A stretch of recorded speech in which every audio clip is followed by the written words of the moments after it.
host, that is our co-host, Ozzy, and also Bob Graves, and also Daryl Furlow, and to my right, also Michael Fulford. And so let's just go through those who are here before we bring in our very special guest, Nathan Phelps. Welcome, Bob. Well, thank you. It's great to be with this panel. I'm really looking forward to getting to know Nate a little better. I've seen some of his videos, or the videos that he's in at least, and he just seems to me to be just a precious, passionate, compassionate individual. So I'm really looking forward to him as our guest. And I just think it's a wonderful part of our trying to move our discussions forward. You know, when I watched the last video that we viewed of Nathan, and I was telling my wife I probably needed to bring some tissue tonight because I tear up easy. And he has such a marvelous way of putting things together that is in a story that's so touching, so real. But before we go to Nate Phelps, let's get Ozzy in the conversation. Welcome, Ozzy. Hello there, and I have to apologize for talking over you when the show started. I didn't hear the countdown, I'm afraid, and so I didn't realize we were going live. I apologize for that. I don't even think we got a countdown. I'll be honest with you, I didn't hear it either. No, we're okay. Here. I don't feel quite so bad then. No, Yeah, don't. we just blame it all on Joey, and it's fine. Okay, he atones for all of our sins around here. Welcome, Daryl.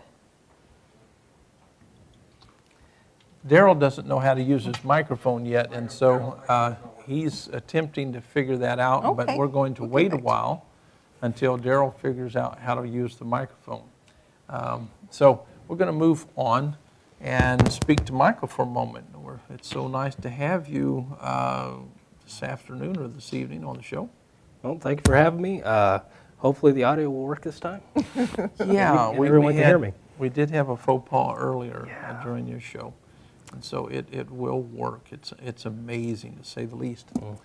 Well, honey, I'm excited about this. I think that we need to get started. We have an audience that's really interested in hearing, That's the thing. not so much from us, No. but to hear from Nathan, and we're just going to call him Nate from now on because he is the guy who knows how to speak probably more efficiently than anyone else concerning these particular issues. And so welcome, Nate, to the show. Well, thank you. Appreciate you having me here today. In watching your videos, that is many of your speeches, I could call them lectures, or possibly you simply pouring out your heart to people about your journey. What motivated you to go on these speaking tours, if you will? Well, I was driving cab in Southeast British Columbia, and I picked up a young journalism student there one afternoon and took him to the airport.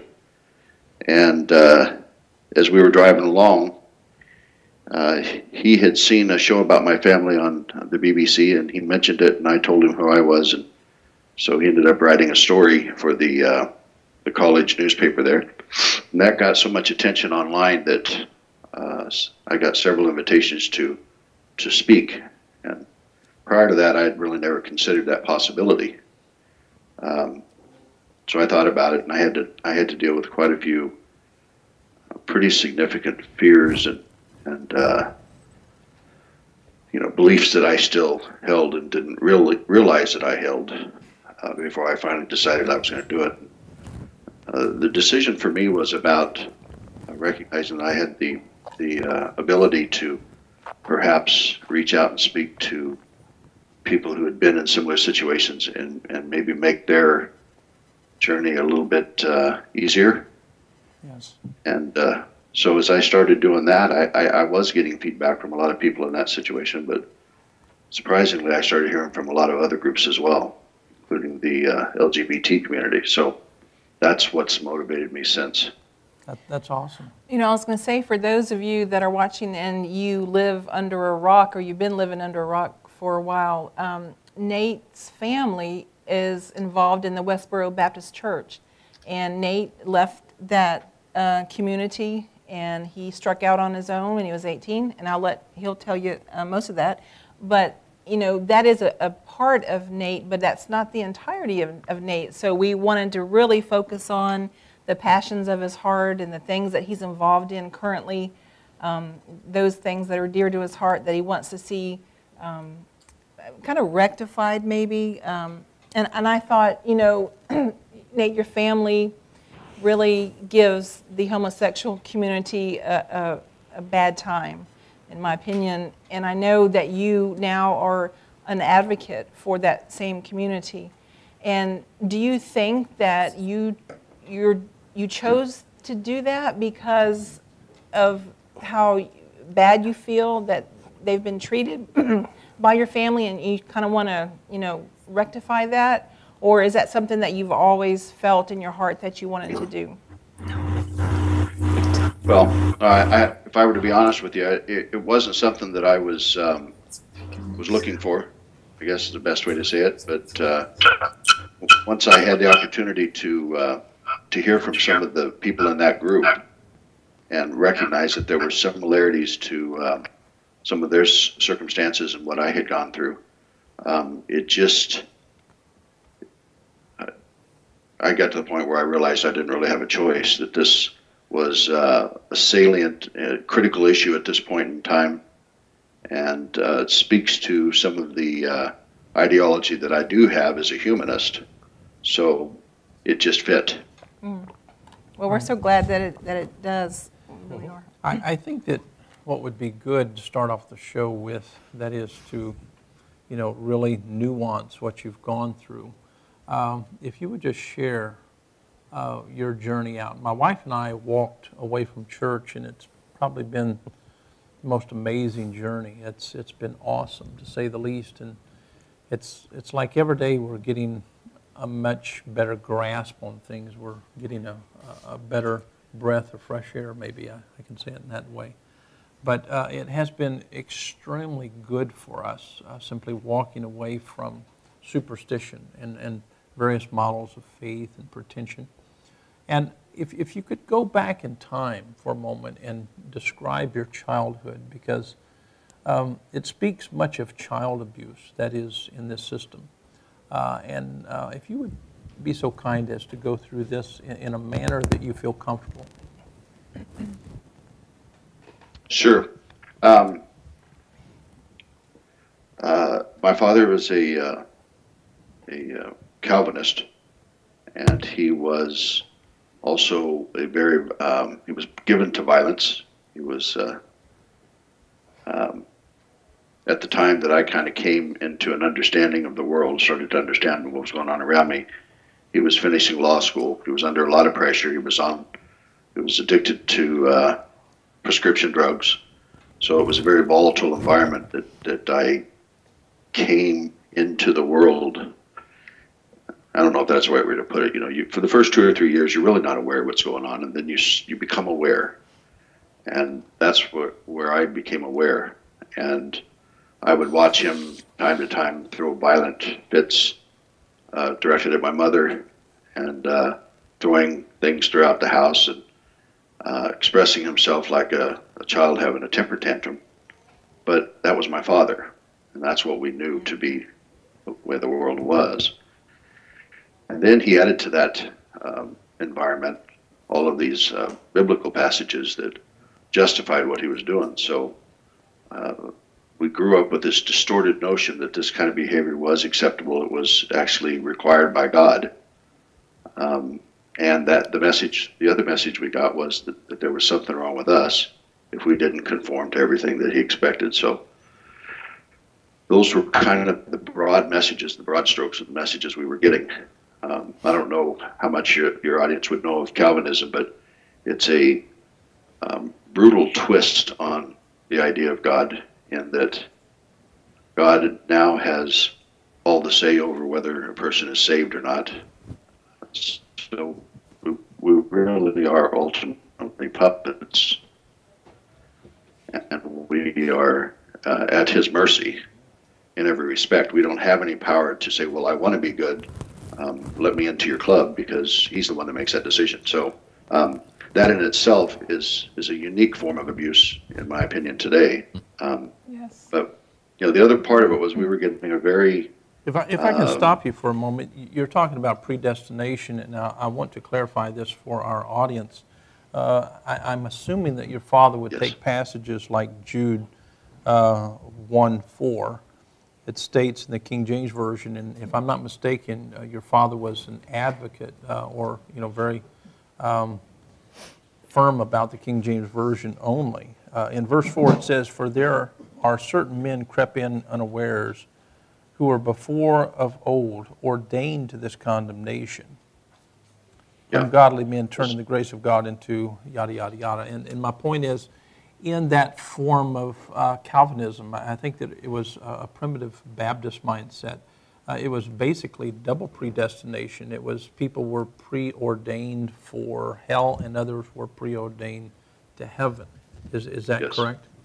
That is correct. So, and that's another thing that we grew up with, was if we didn't feel like we were in God's graces, which surprisingly looked very similar to not being in our Father's good grace,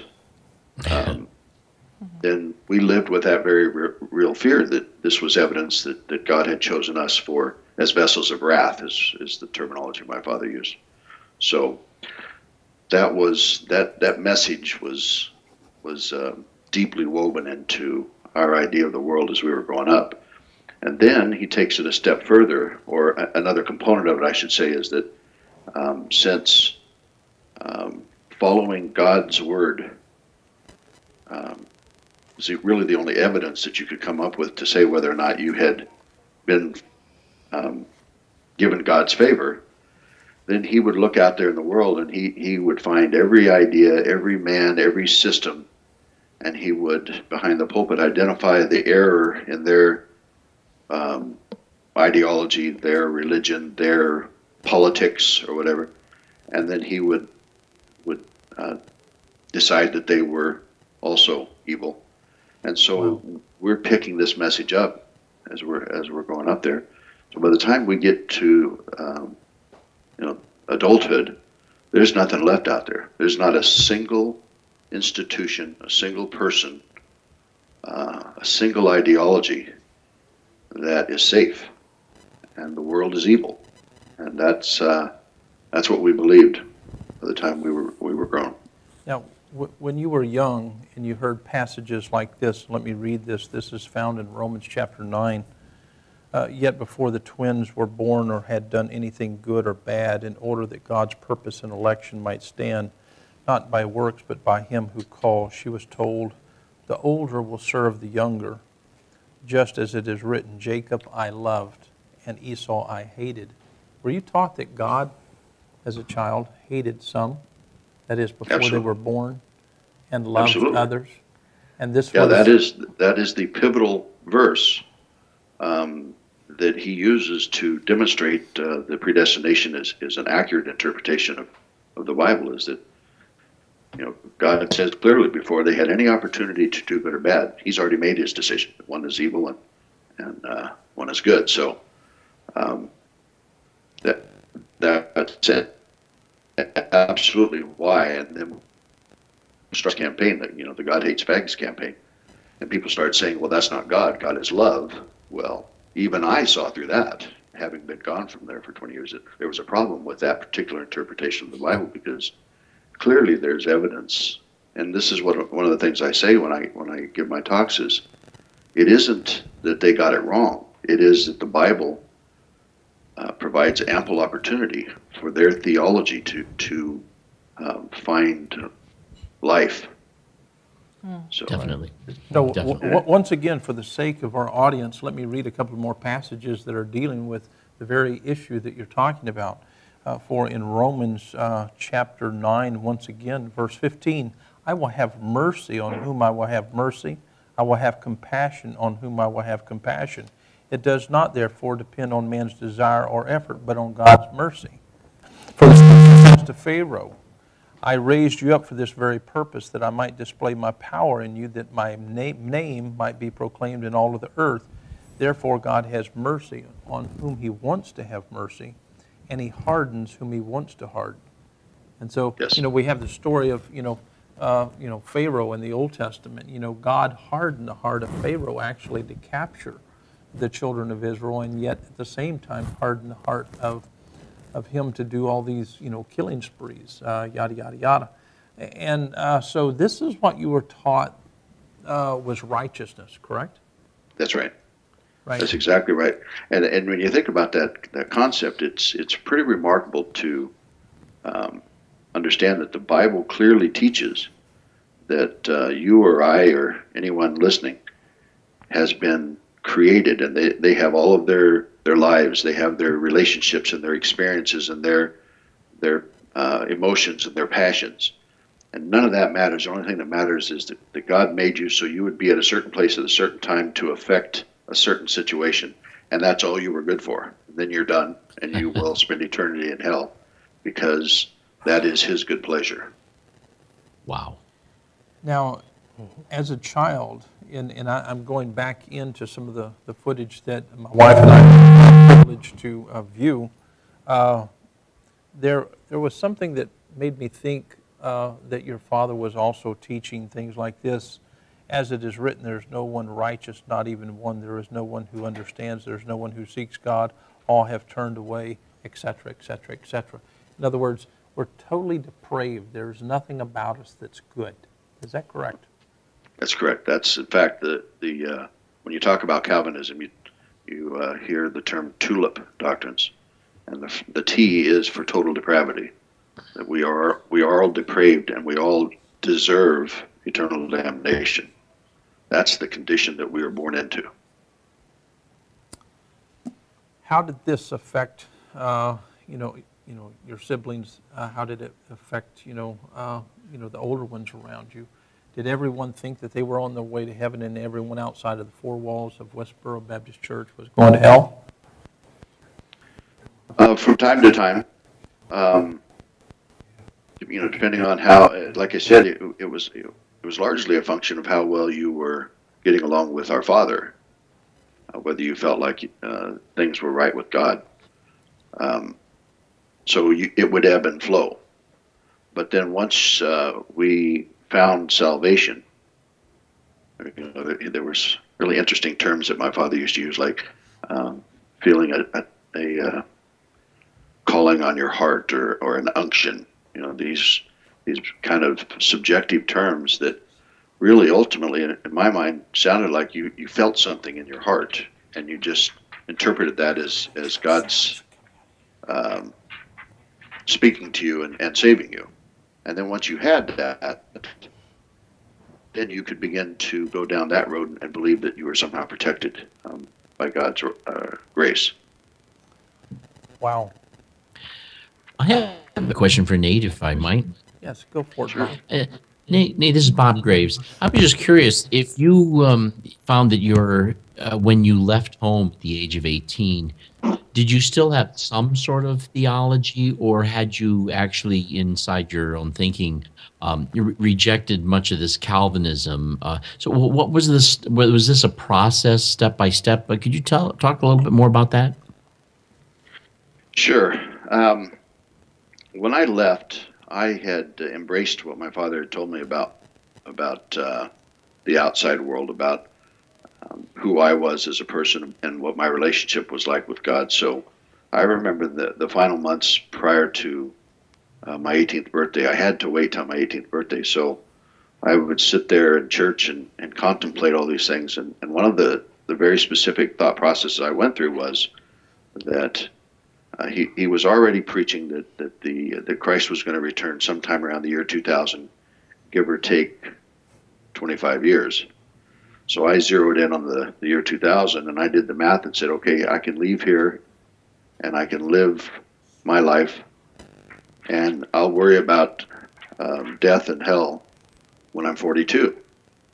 And so I left there confident that my father was right and confident that I was going to die and go to hell. So Wow. no, I didn't let go of that for 20, 25 years after I left.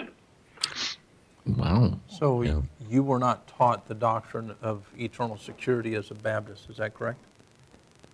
No, eternal security was one of the doctrines that he taught, but it really didn't have much teeth to it, because you could do something wrong or upset him, and then it would just be a matter of arguing, well, you never were saved to begin with. So eternal salvation, it's just a play on words as far as the real strength that it had in that environment. Right. That's typical Baptist, unfortunately. That truly is. Yeah. I want you to tell us a little bit more about your childhood, because if I'm not mistaken, you guys underwent a lot of spankings with various objects. It sounds like beatings to me. Right. Okay. Yeah, I take offense at the term spanking. Yeah, I was going to say. not offense. I know. My father he used he used that term, but he loved quoting passages like, "Foolishness is bound up in the heart of a child, but the rod of correction will drive it far from him." That if you love your children, you will chasten them betimes. There's plenty of those passages in the Proverbs and other places that he used to justify and actually almost mysticize the importance of this discipline process, that it wasn't just simply a matter of teaching a child to be good and teaching him how to get along in the world. It was a kind of a sanctification process that you needed to include that physical violence, or you were somehow defying God's recipe or model or whatever it was. Is that making sense to you? Yeah. Oh, yeah. That was kind of I didn't necessarily know I had that feeling, but I found out years later when I had my own kids that I had, you still hold on to a lot of different ideas even if you reject, the whole of it and walk away. So I still, not realizing it, held on to this notion that I was somehow doing my kids great harm if I didn't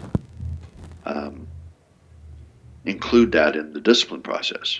And it was when my youngest boy was, I think, 3 or 4 years old, and what I had tried to do was protect him from that feeling of not being loved or cared for. So I had a very ritualized process where I would sit them down and I would tell them why they were in trouble, what they'd done, and I'd spank them, and then I was careful to use something fairly small, and all of this stuff was my way of splitting hairs and staying right with God, but not doing too much harm to my children. And before I started spanking him, he's literally just shaking with fear, and I asked him why he was shaking. He said, because he was scared of me. So that event caused me to deliberately, on purpose, say I was no longer going to use the physical component. And it was like kind of similar to what you guys said when you walked away from the church. You suddenly have the whole world laid out before you, and you have tremendous opportunities to raise your children, teach them morals and values, and suddenly the notion of ever striking a child just disappears. You don't need it. There's plenty of ways to teach them accountability and responsibility without ever touching them in anger. So I so agree. Absolutely.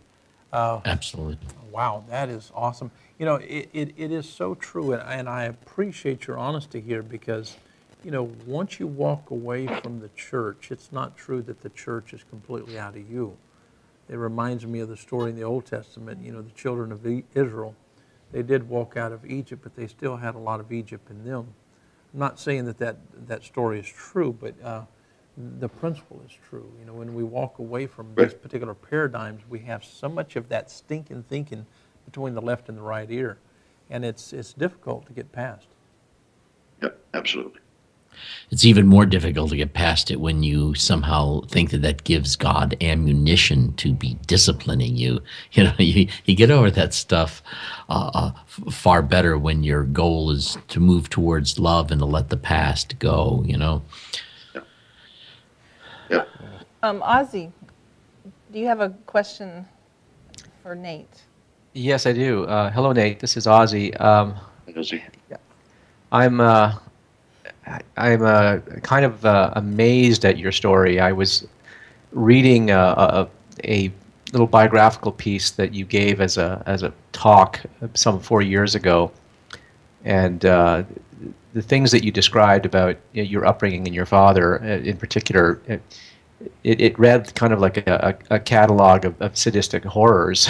I cannot imagine going through that kind of upbringing and coming out of it sane. Honestly, it was a horrific read, and you were not even emphasizing that in your account here or in what I read.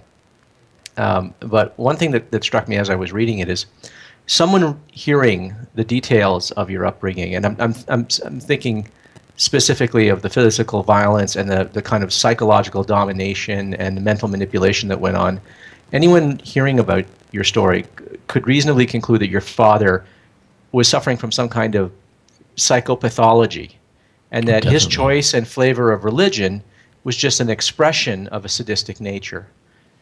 Right. I think anyone could be forgiven for thinking that, but my hunch is that that's not the case, and I'm wondering what your thought is. To what extent do you think his conduct was inspired by his actual beliefs, as opposed to sort of his beliefs being an expression of a sadistic nature? Yeah, that's a tough one to answer, Ozzy, because of course, growing up there, I sincerely believe, and actually to this day I believe, that my father believes what he is preaching. I think that there's very good evidence that he has some psychological disorders. I think one of them is that kind of grandiose notion that shows up even today in some of their tweets and some of their media material, when they suggest that for instance, like this shooting in that Maryland mall is specifically because Maryland had filed that legal case against them back 3 or 4 years ago, where they were ordered to pay $10 million. This is the kind of crazy thinking that comes from that, that kind of mind. And right. I believe that he believes that. So, it's unfathomable for me to think that at the age of 17 he figured out that this was the vehicle that he could express his rage or his personality, and that's his only motivation. That doesn't fit my experience here. I think he believes it. I just think that he also is the way he is. We have. Go ahead. No, you go ahead.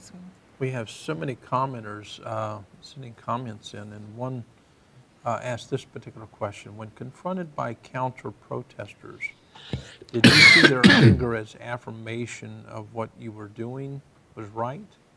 Did a counter-protester ever say anything that made you think? Okay, I need to clarify something here. I never did any protesting with the God Hates Fags campaign. Oh, okay. Although we had many experiences growing up that were very similar to that, where we were confrontational with our neighbors and others.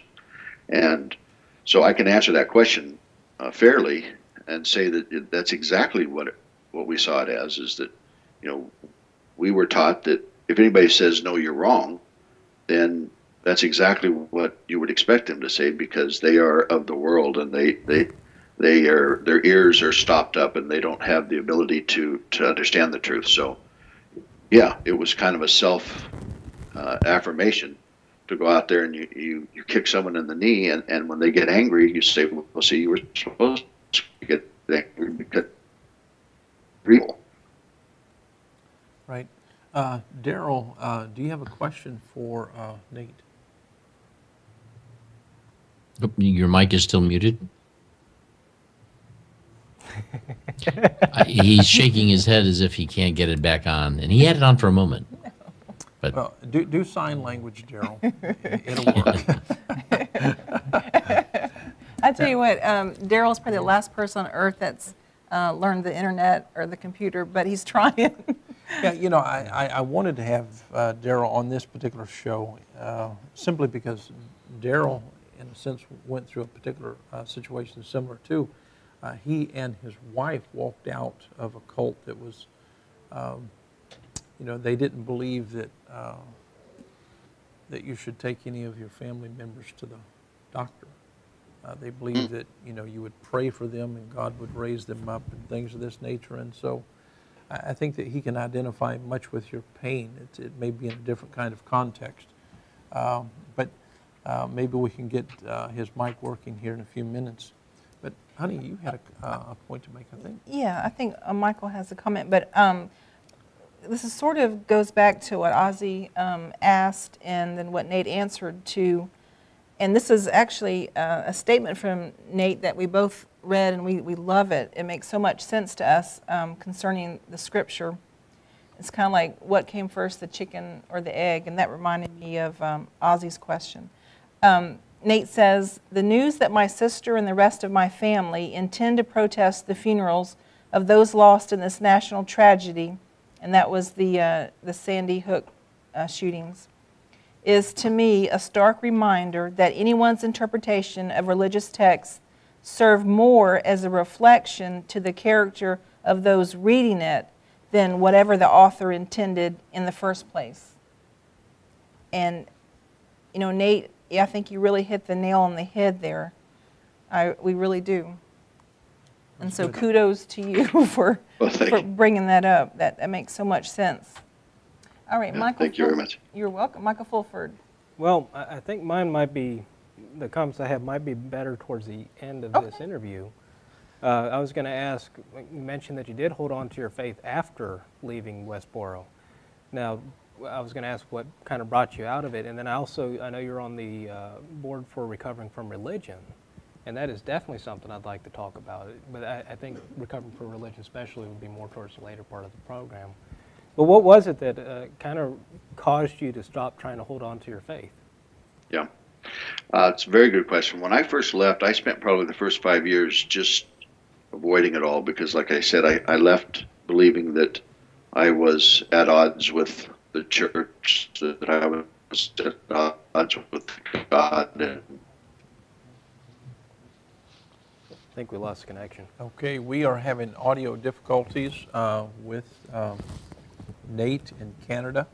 And let's just be patient. This is an awesome story. It is. Yeah, definitely. He's back. Okay, we lost connection with you audio-wise. All right, we are just going to call Nate right back. Okay, and so they're going to reboot the computer, or actually redo Skype, I think, and we will have Nate back in a minute. Bob, what are your thoughts here? It's just an amazing situation that he came out of, and I think it's wonderful what he's doing. And I can relate to the time that it takes. I think he can enlarge on this when he gets back, but it sounds to me like when he did leave, for a while everything was on the back burner, and it was only as he started to have to move on with life that the circumstances and situations begin to confront him in detail at a time. I'd be curious to hear him talk about that. I thought Michael Fulford's question was an excellent one, but it just breaks my heart to realize that this is the kind of thing that we're up against. I understand he had 13 siblings, or there were, and to have to go through that kind of a thing is heartbreaking to me. But also it disturbs me when I realize that I myself, as a young father, was very fundamentalist, and I too had this genuine belief that I was doing the right thing by spanking my own children. And when I look back at that, it just I'm so disappointed with that part of my past, and it's just amazing, that the silly, stupid, and violating things we can hold on to because we've been led to believe them, and what an obstacle they can be to our moving forward and developing as human beings. Well, Maya Angelou, she says, when you know better, you do better. And so that's life. And it's not trivializing the things that we've done as young parents. But it does speak to, when you know better, you do better. And so we're not where we were. I'm sorry. No, go ahead. Well, I was going to say, with the the talk of child abuse, the book, and I'm trying to find the name here, and I can't remember of it. The How to train up a How to child? Train Up a Child, Yeah, yes. that's it. That uses, Daniel Pearl. Yes, Yeah. that uses the biblical teachings to support child abuse. And then this has led to children being killed, it being tied directly to this book. And that's kind of what I was reminded of when Nate was talking about his experiences. Nate, do you think that, do you believe that your dad loved you when he was administering these beatings to you? I mean, even today, do you believe that he did it out of what he knew about love or what he thinks love is? Well, if you qualify it to the extent that you did there at the end of the question, I'm willing to say yes, but very hard for me to recall the look on his face and the words and see anything that even slightly resembles love there. It's hard to love what you're hitting when you're hitting it. Yeah. Yeah. And when you have a belief that can justify an action, it's hard to allow what might be the natural inhibitions towards that action to have to come into play, which gives I think we all can be angry, and to think that I can now have an avenue for expressing that that is sanctioned. Oh my goodness, when there's nothing there to inhibit where the border is on that's just scary. Yeah, I've talked before about one particular time I recall. He was being particularly violent with me and had me bent over the back of the pew to the point where I thought he was going to break my back. So I twisted away from it, and that just caused him to get even more enraged. And my mom tried to intervene at that point, and she said something along the line, "You're going to kill him," or something like that, right? And he turned to her, and he's still got all that violence in his. He's still hyped up with all the anger and the rage. And he screamed at her, says, "No, I won't kill him. The Bible says if you beat them, they will not die," or something like that. And I remember having that thought, even as a 10 or 11-year-old kid, that oh my God, there's nothing here to stop him. There's no natural line there inside of him. I mean, I didn't think at that.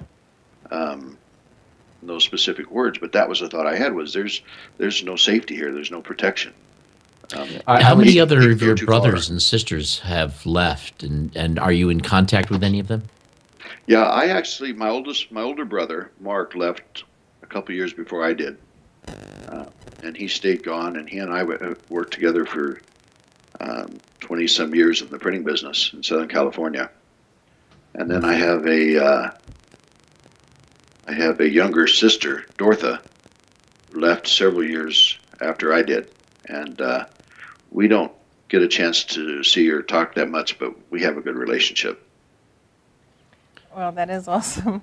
I mean, it's so, and you have nieces and nephews that you do get to chat with every now and then, or I think you saw some when you were in Kansas.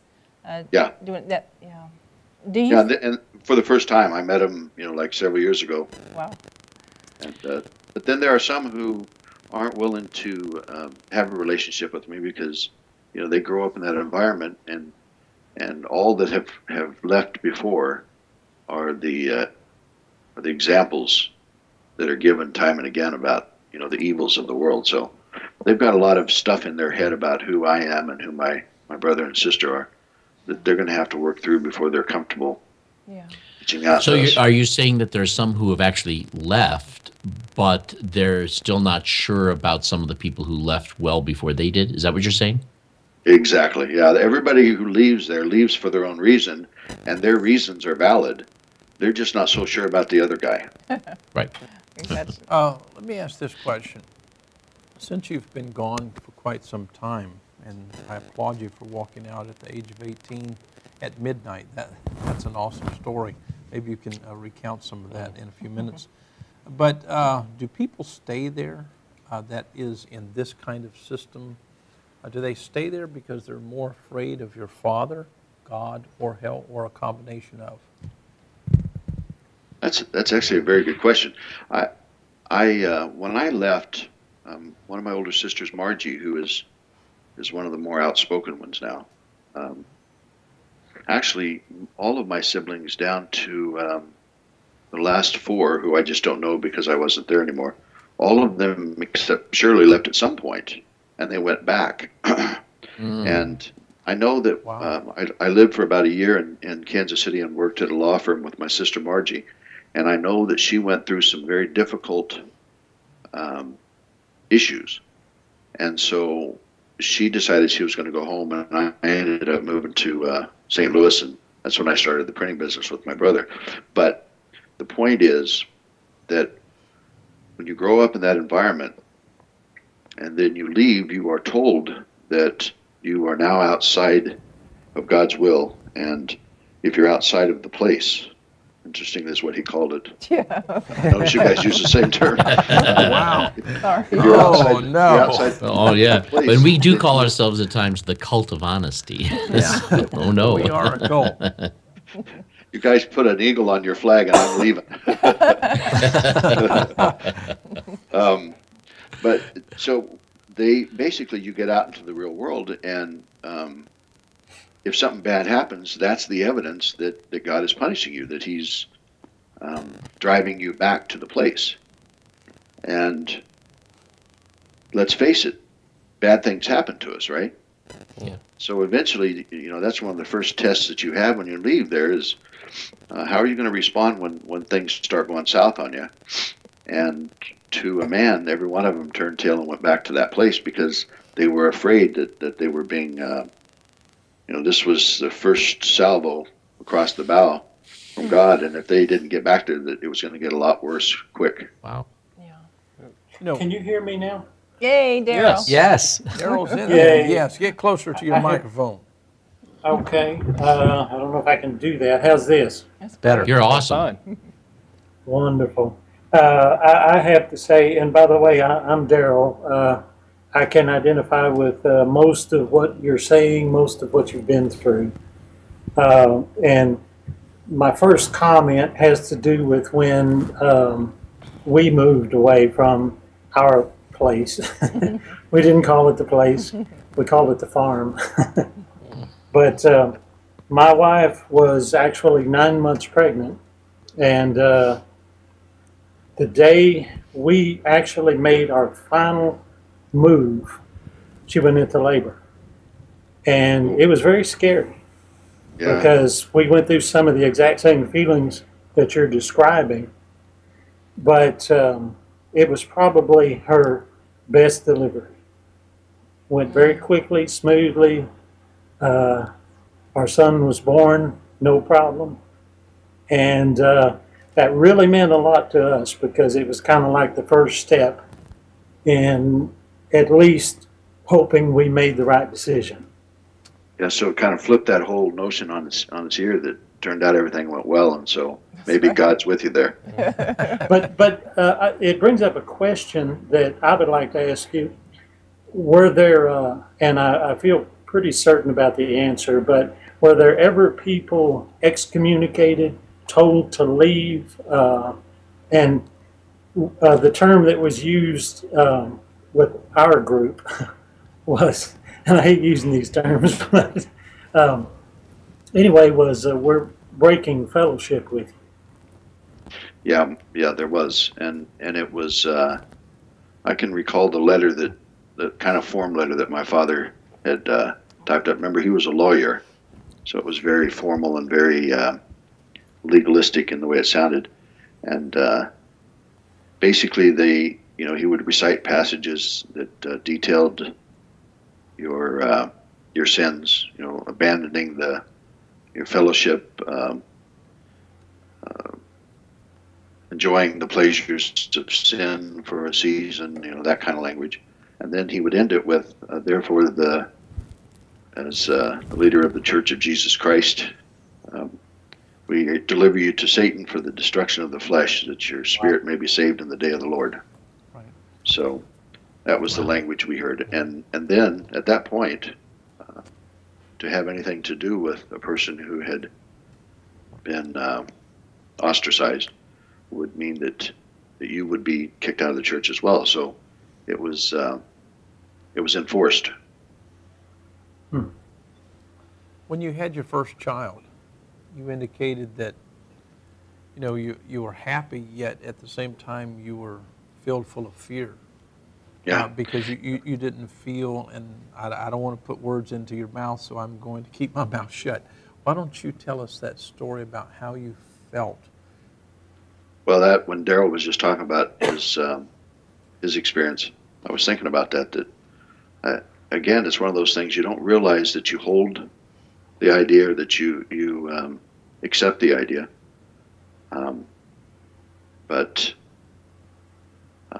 when I found out, within a month after I was married, I found out that my wife was pregnant, I remember this deep, like, in the gut fear that this wasn't going to end well, that this was how God was going to finally bring me to my knees, because I was convinced that I was never going to have children.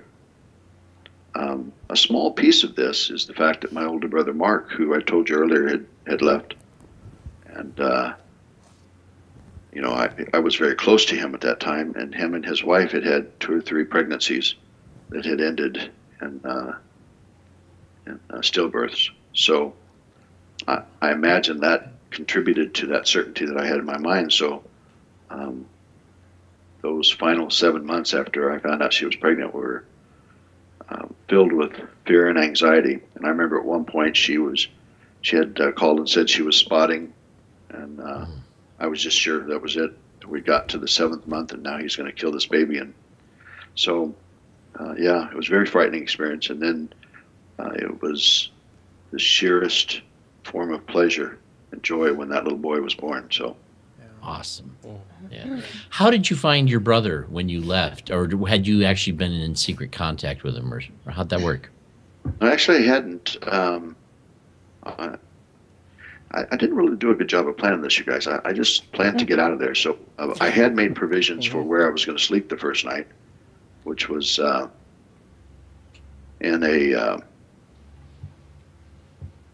slept there in the bathroom of a gas station for the first 3 nights, and then somehow someone found out that that's where I was, and Mark's mother-in-law actually came and got me, and she let me stay in a room in her place, and Mark and I reconnected.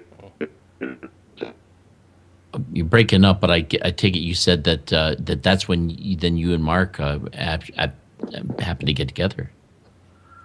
Yeah, that's right. Oh, that's awesome. Wow. That's wonderful.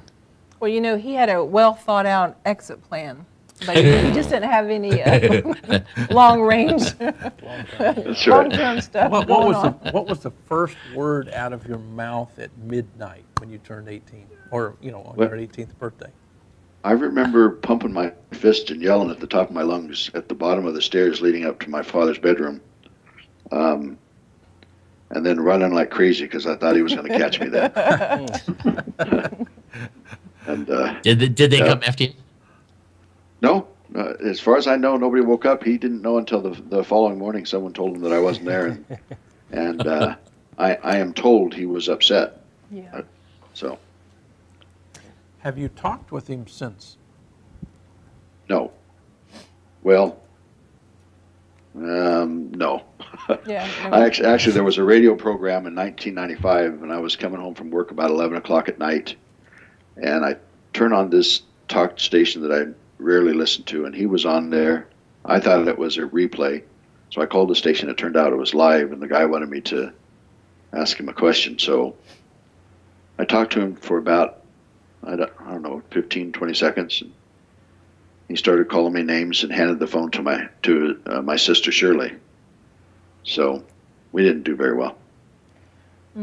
Now, just a side note, what's up with Shirley? Because Nate, she really seems angry and upset, and I don't know. I'm not afraid of a lot of things in life, but I think I'd be afraid of her.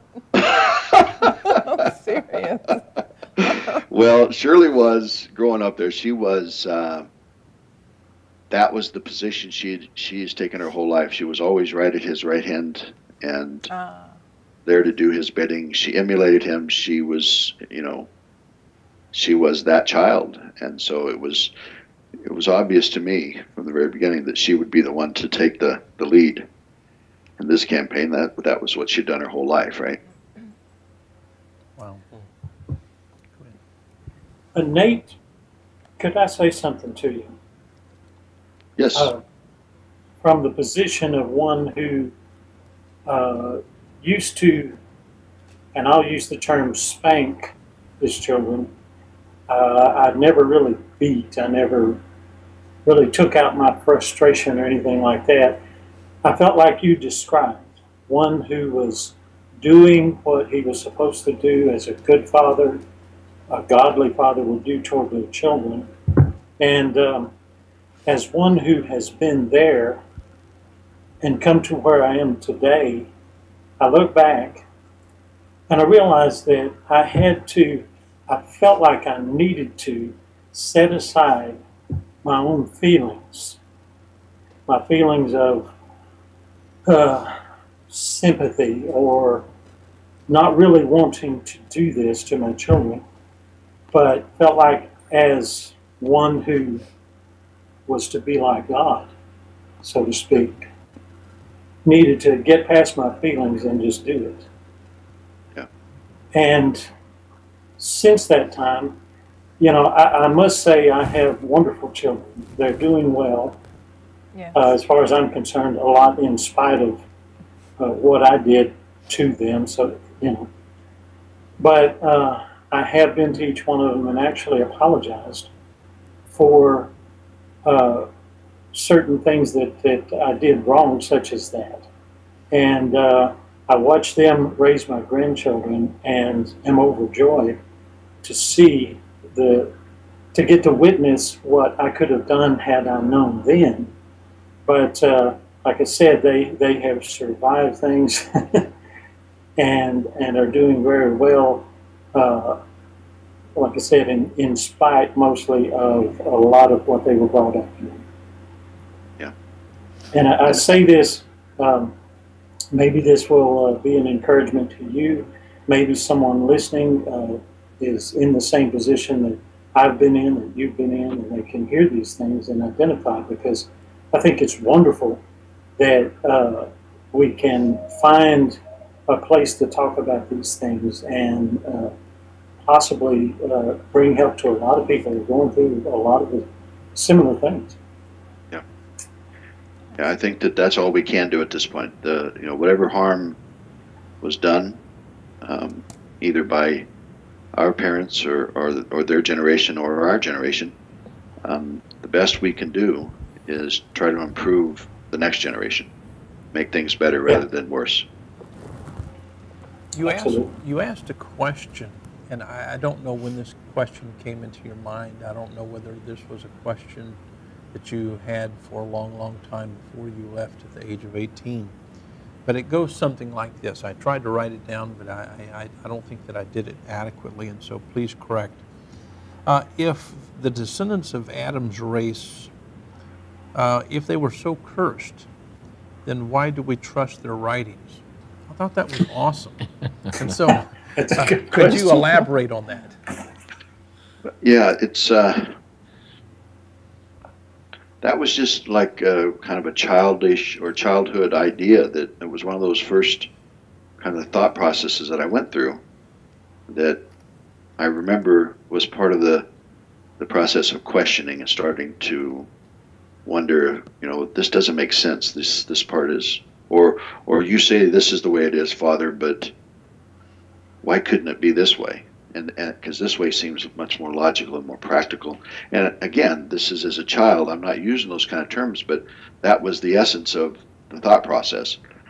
And so I would read these passages, or I would hear him preaching on these passages about how these men were moved by God to write these words. And yet the only real evidence that we had that these men were moved by God to write these words is in the words that these men wrote.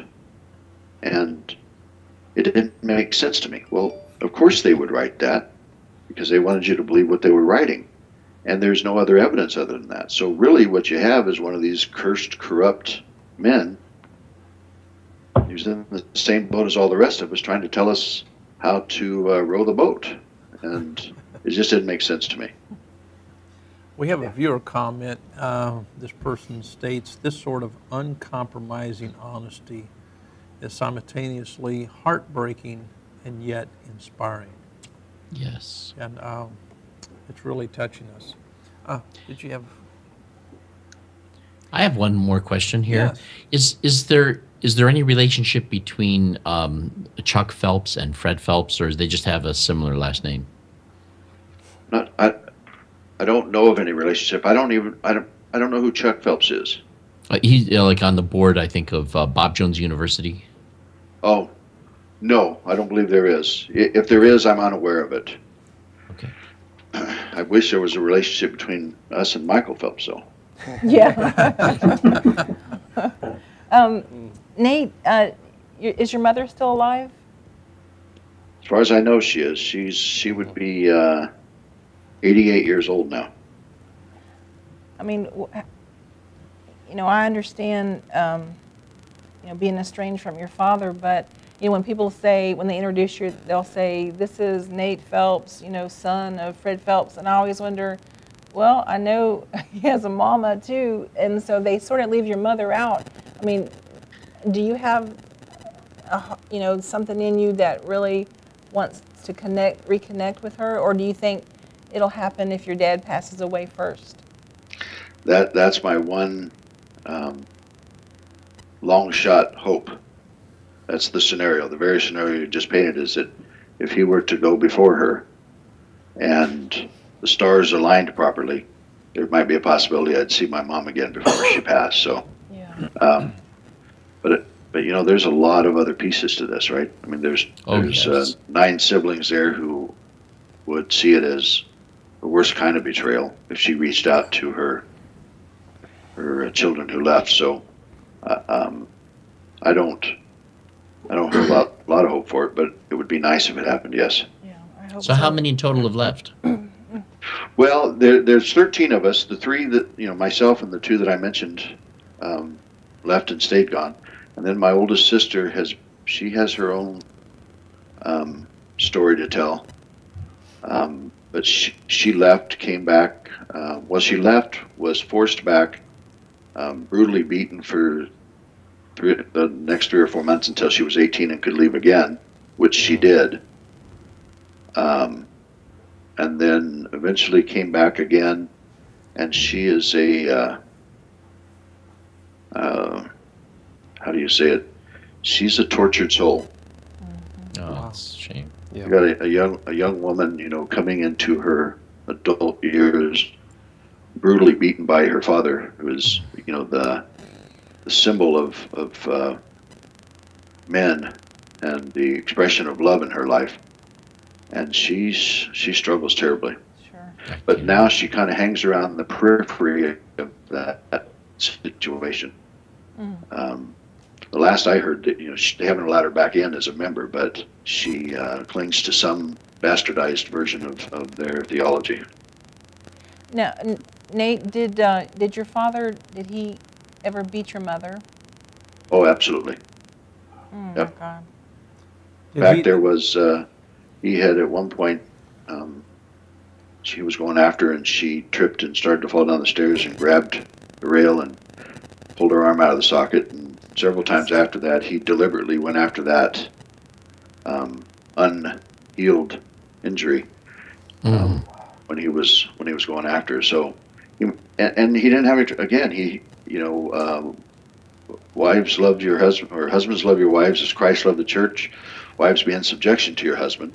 And he read into that his right and obligation to bring her back into subjection. So that was part of his job, was to beat her. Was this the time that he cut her hair? This was one of the times. He had been suspended from practicing law for 2 years, and on the first anniversary of that, I'm assuming there's some relevance to that, we came home from school, and and she had stocking cap over her head and was crying Did we lose him again? pulled it off, and he'd cut all her hair off, and said it was because she wasn't in subjection to him. Wow. Did he force her to wear some kind of rag or whatever over her head when she attended church? Well, I remember she wore a wig for some period of time until it started growing back, but then all of the women were required to cover their heads when they were in church.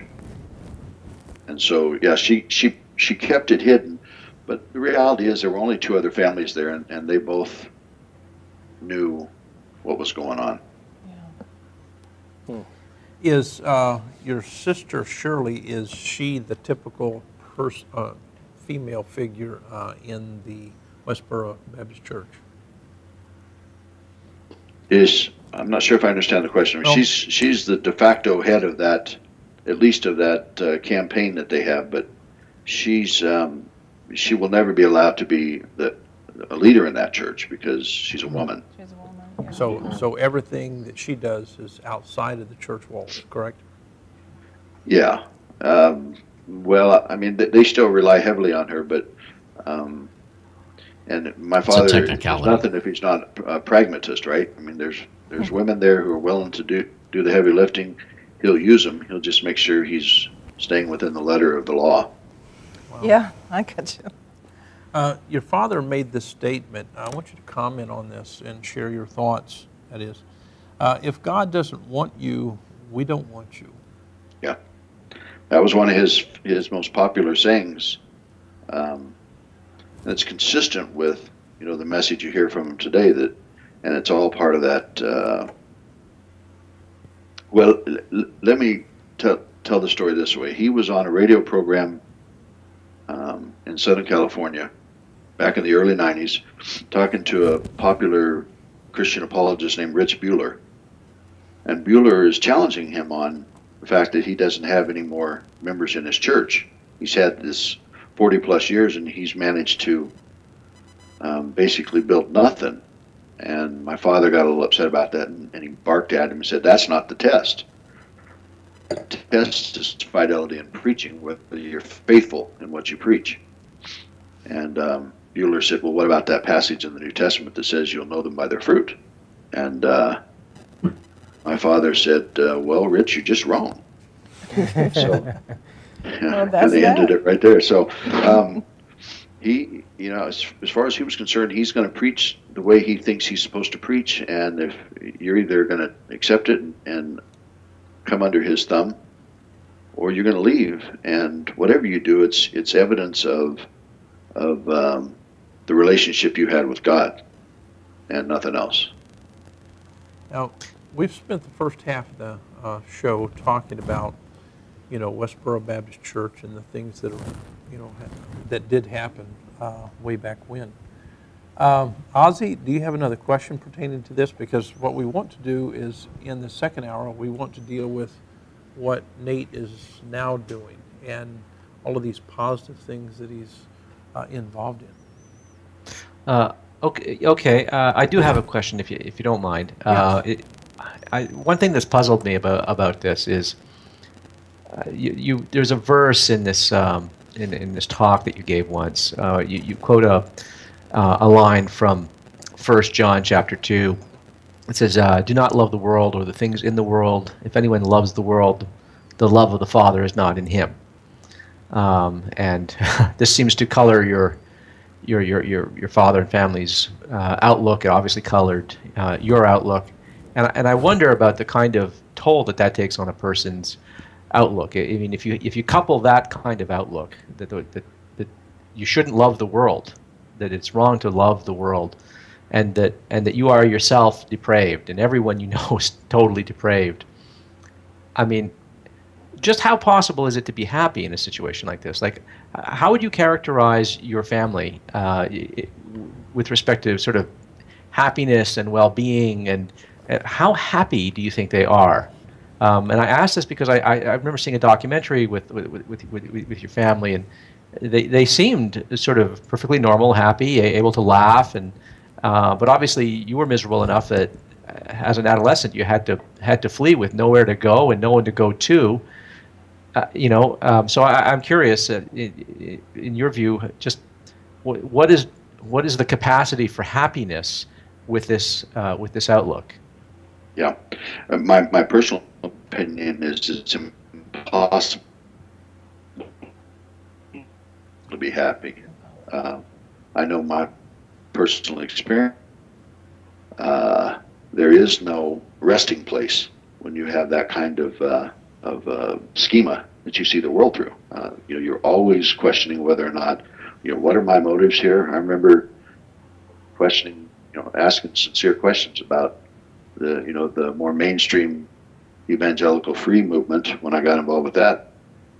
Just the very act of questioning would create this anxiety in me that, well, the only reason you're asking is because you're looking for an easy way out, or you're not satisfied with the judgment of God and that kind of thing. So it wasn't until it colors every aspect of your life. You're trying to figure out this world we live in. You're trying to find the answers to the things that are getting in your way in life, and there's no way. It seems too mystical and too out of your grasp. And it wasn't until I stepped away from it and said, well, I'm going to finally say this is nonsense. I don't accept it anymore. And all of a sudden, everything makes sense. It's like you kept trying for years to punch this square peg into this round hole, and it just didn't work. Do you think that your father, although a lot of the people around him lived in this terror and lack of certainty as to whether or not they're in with God or out with God, do you think your father also went through something similar? Did he put himself through this? Did he have at times doubts whether or not he's really accepted by God, or do you think that he had this position that allowed him to rise above all of that terror? I think that the intensity that you saw in him when he went after the Mormons when he was a young missionary, and the way he treated the American Indians when he was preaching to those tribes there in Arizona, you saw him laying the groundwork for this idea that as long as he was consistent and unyielding in his presentation of the truth, the one truth that he knew he had, that he was okay. So I never really saw in him any sense of uncertainty or anxiety about whether he was going to be okay with God. He always seemed to believe that he was safe. One of the things that you stated that really impressed me, and I mean it really resonated with me, I should say my wife and I, you stated love is wise and hatred is foolish. Could you explain to us what that means to you? Well, that was actually a quote from Bertrand Russell. Right. You said it was. Yeah. Yeah, it was. I told my wife that that's what the quote came from him, and no. I said Nathan actually stated what Bertrand had stated, but Yeah. I want to know what that means to you, because it seemed to really catch your eye. It makes sense to you. Yeah, I think that the reason that is such an important idea for me is because one of the things I struggled with so much was that if in the end there is no God, it's just us here, and this is the one chance we have to live, experience life, make a difference, whatever your objective is, then it seems that the only thing left, the only thing that's important, is these simple but profound concepts like love and kindness and generosity and caring. And certainly those are important, but they seemed almost shallow to me compared to these grand eternal ideas of organized religion, right? So when I read that passage by Bertrand Russell, he's calling it moral. He's calling it morality to love. Wow. And that was what was so amazing to me, is that he's saying this isn't a question. This isn't a political question or a philosophical question. This gets right to the heart of morality. It's whether you love. And that's why that makes so much sense to me. And then he goes on. Actually, there's much more to that passage. He talks about how ultimately it is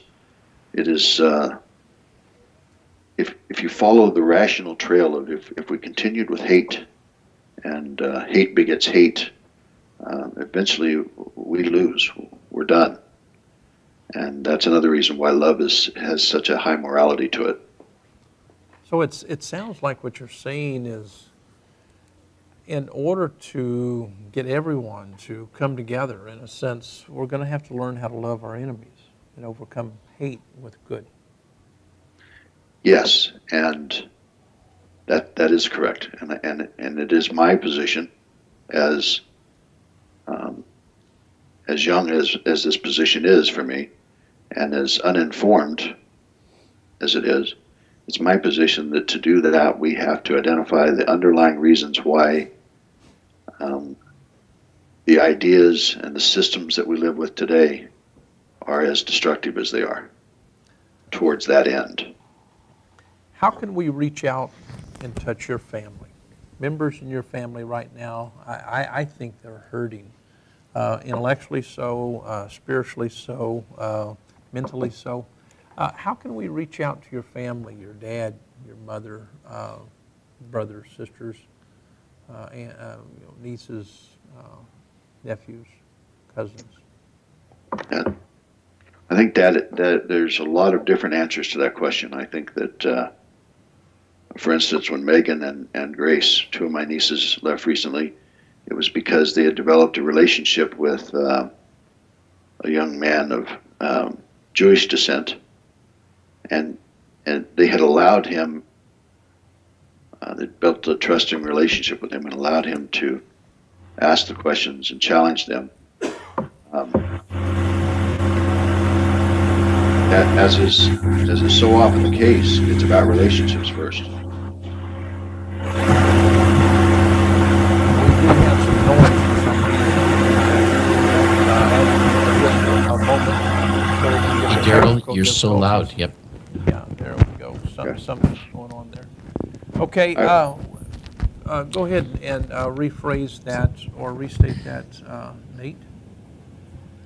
Yeah, so the essence of it is, I think that it is a matter of looking for the opportunities to develop relationships with them.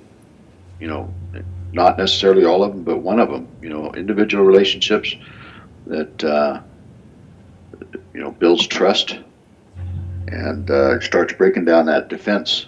That's what has worked in the ones that have left. And I think that history has shown us that generally is what works with humans is, we have to have trust first. We have to have relationship first. Right, man. Yeah, that's powerful. Bob, did you have a comment? I was just curious, have you had any contact with Megan? I have. In fact, we, recovering from religion, offered to take care of their costs to go to counseling, and so I passed that on to her, and she has taken us up on it. Awesome. Yeah. So, and we've had a couple of civil. She's very polite. She's very intelligent. I think Grace. I've never spoken to Grace, but I'm amazed by that young lady. I'm hopeful that someday I can have a relationship with both of them, but it's fairly tentative at this point. Now, you are on the board of directors for Recovering from Religion. Is that true? Yeah. That's correct, yeah. We had Sarah Moorhead on our show, and we just fell in love with her. She's an awesome lady. Yeah, I love Sarah. Yeah, I think everybody does. Tell us some things that Recovering from Religion does. Well, the heart of it is these small groups that are formed.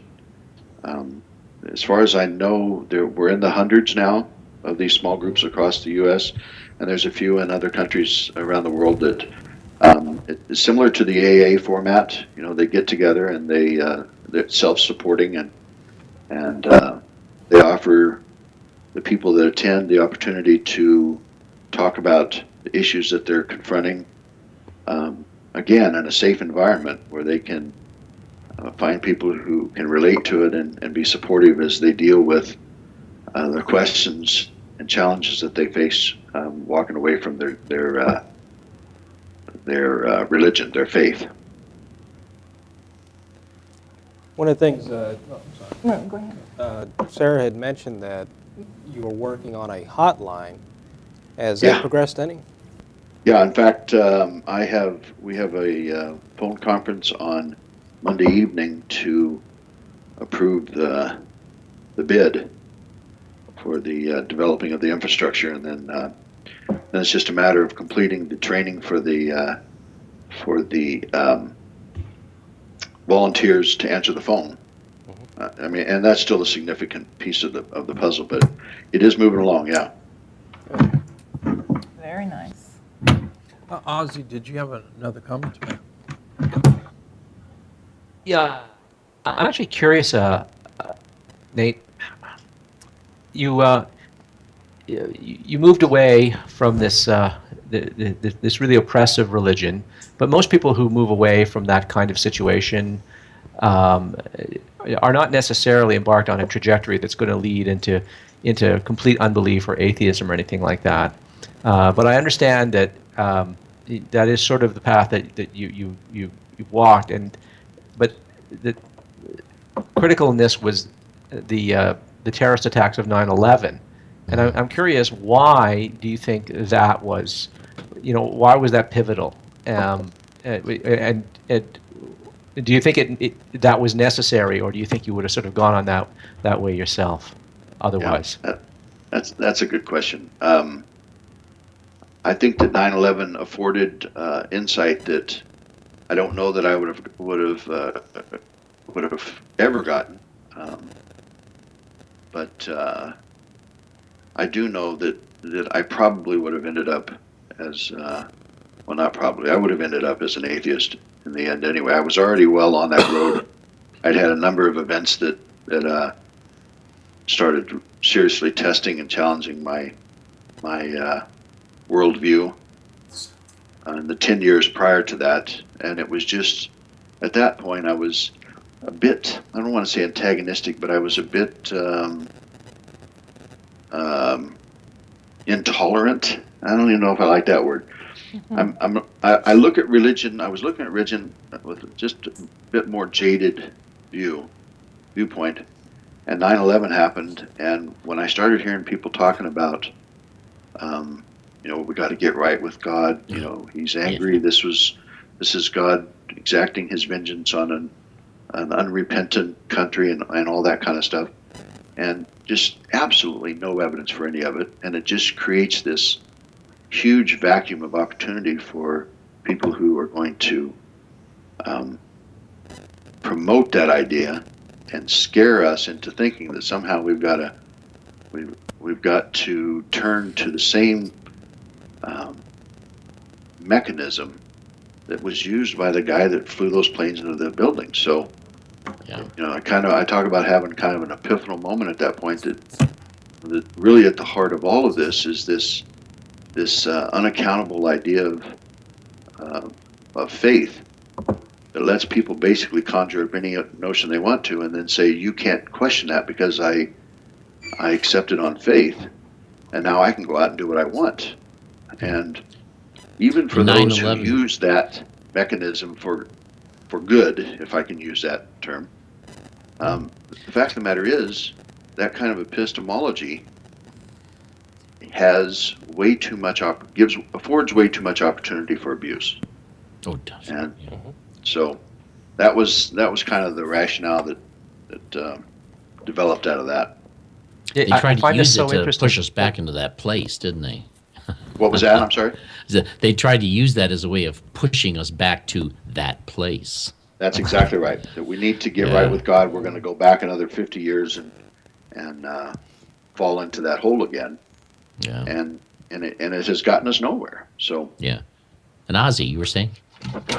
Oh, I was just going to remark on how odd it is that Nate could have gone through everything that he did, seeing the sort of the corruptive influence of this kind of thinking, this kind of epistemology, as he describes it, and yet he sort of sees it again in a new light and reevaluates things when he sees sort of another moral catastrophe.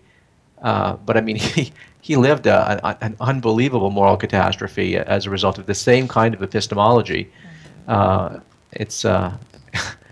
It just seems strange to me that someone with Nate's background would require, or something. Yeah, that's a very that good point. enormity. You're right. Well, it brings clarity, doesn't it? Even Yeah. if it wasn't required, it certainly is a moment of clarity. Well, and it may But I mean, very it well attests to explain the intense grip emotion these that I things had have attached on to it. us. How long, these things can sort of hold us in their grip. Yeah. Yep. Daryl, do you have any questions or comments for Nate? Is my mic working? Yep. No, I believe we can't so. hear you. Loud and clear. My headphones aren't. I think I'm having computer problems. I mean, of all things, like I would need that. But at this point, I've missed a lot trying to mess with these things, so I'll just listen a little longer. Okay, that sounds wonderful. We've enjoyed your comments thus far, Daryl. They have been very, very useful and beneficial, hopefully, to those who are listening. It certainly has been Well, to us. I did have one question. It goes back to the first thing that was being discussed. I mean, talking about his coming out of the place.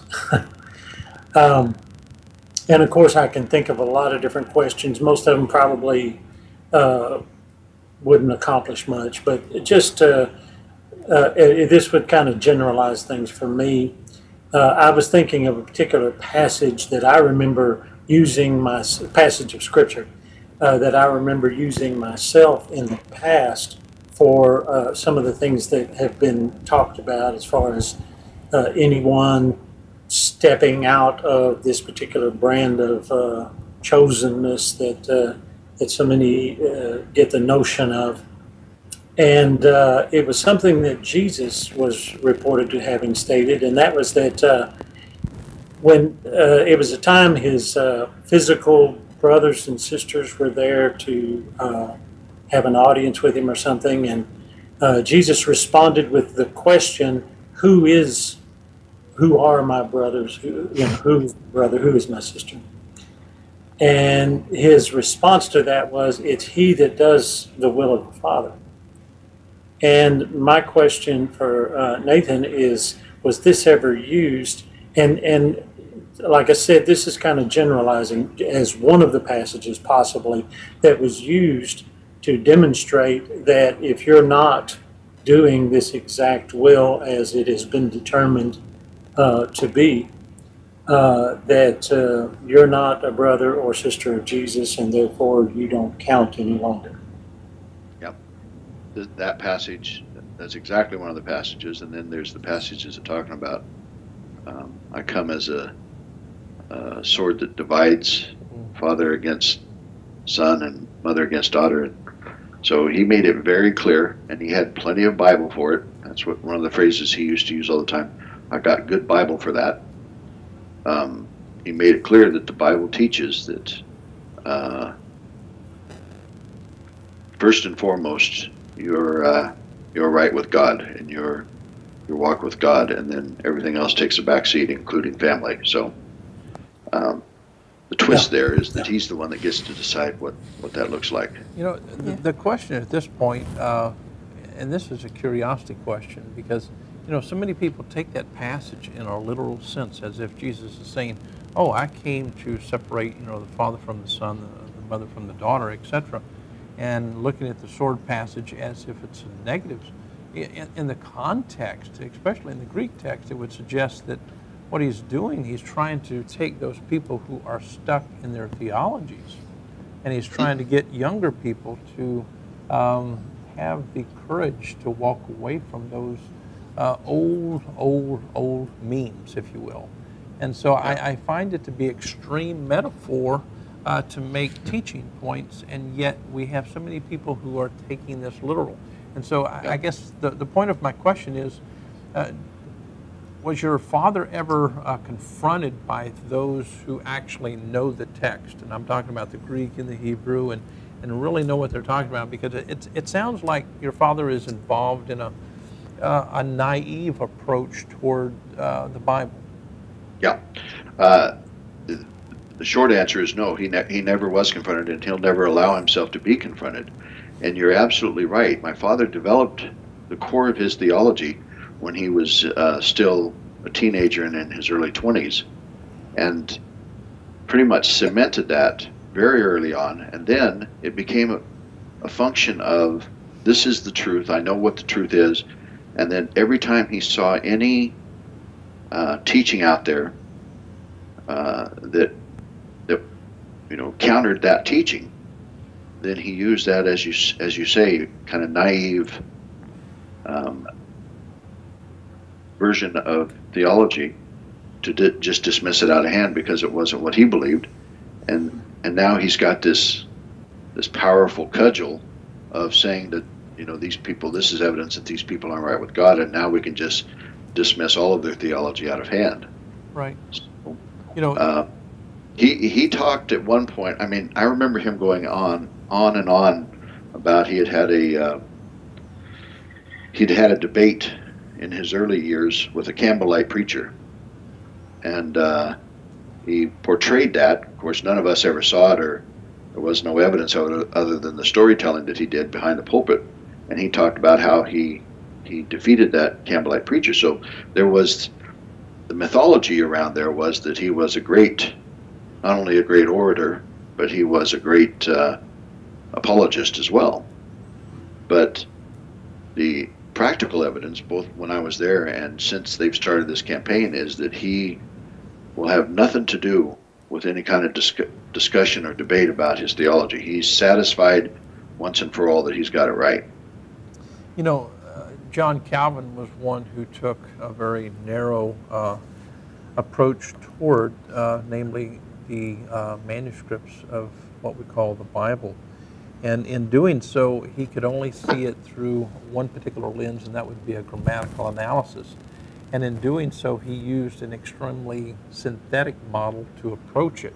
He never concerned himself with the pragmatic meanings, nor did he concern himself with syntax, etc.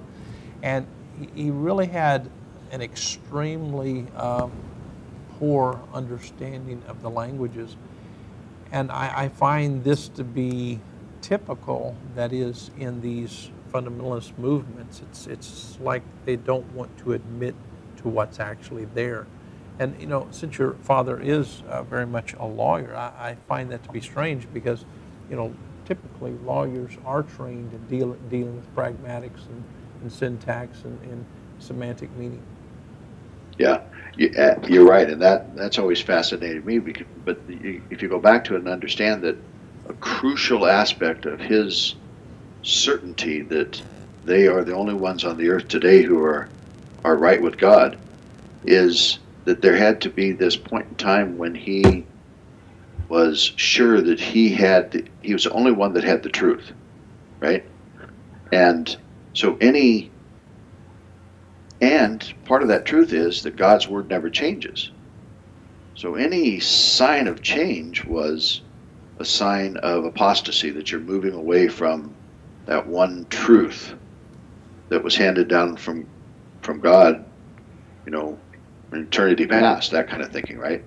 So he was determined that he wasn't going to change one dot or tittle in the Bible for fear that he has, that would be the evidence in his mind that suddenly he's lost fellowship with God.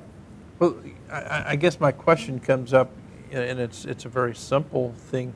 When we look at the New Testament alone, that is, the Greek manuscripts, all of them do not agree.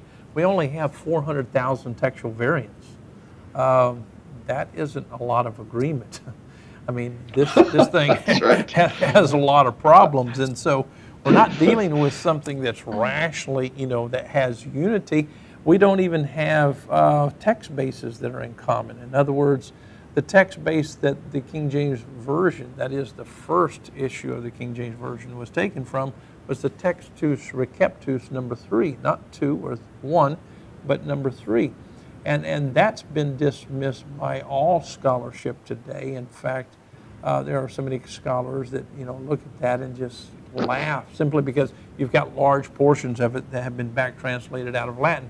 But that's not the conversation here. I'm just really troubled. Is your father not willing to look at this intellectually, or is it just something that he has spiritualized in and of himself? Is it? And I hate to ask this, but does it seem like it's coming from a mental disorder?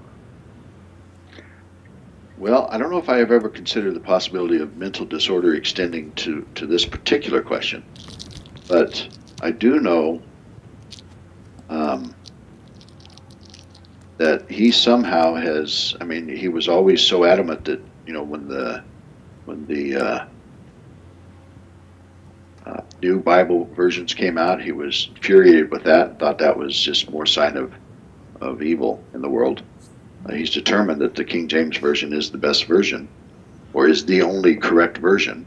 I don't know the basis for it.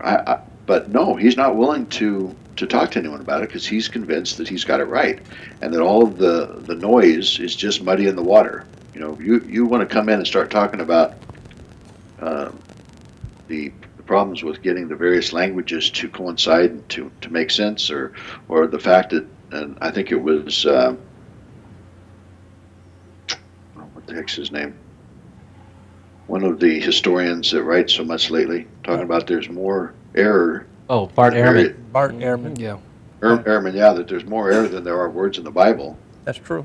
And all I can think is, well, we hear it and we're willing to accept it because it supports our position, and he just dismisses that kind of if he listens to it at all, he just dismisses it out of hand as more apostasy and more heresy. Right. And Bart Ehrman is a wonderful scholar. Did you ever hear them talk about the Trinitarian Bible Society out of New Jersey? I think they were real strong, Textus Receptus people, and they ran an organization out of there for a long time. Don't remember him talking about them. He was into some of the old primitive Baptist apologists. He had a lot of books done by John Gill and his contemporaries. He was impassioned by Pilgrim's Progress. That was one of his favorite books to refer to. Right. And I think a little C.S. Lewis in there as well. Every time that I've talked with someone who pontificates the King James Version as the best translation on the market, I always ask them, have you ever compared it to its source,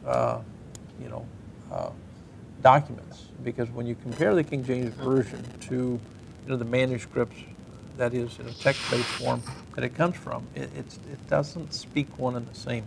But let's move on. I'm more interested at this point in the show of what you're doing with LGBT. Yeah, well, what happened was, when I started speaking, I was invited to speak here in Calgary, and then in Toronto and in London, Ontario, by a group called the Center for Inquiry.